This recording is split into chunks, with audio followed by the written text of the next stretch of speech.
Customized image maps to props and figures and poser is a great way to change the look of things and to give your scenes a really unique flavor.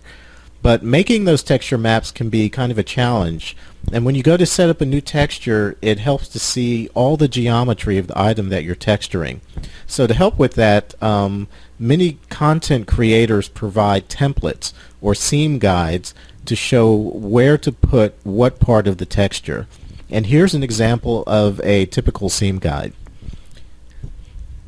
Not all poser items come with templates, though, and using the original image maps as a guide, while it's better than nothing, can be really frustrating.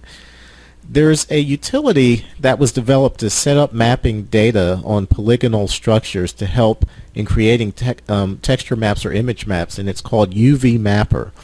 It's a free program, or a free version of it can be downloaded here.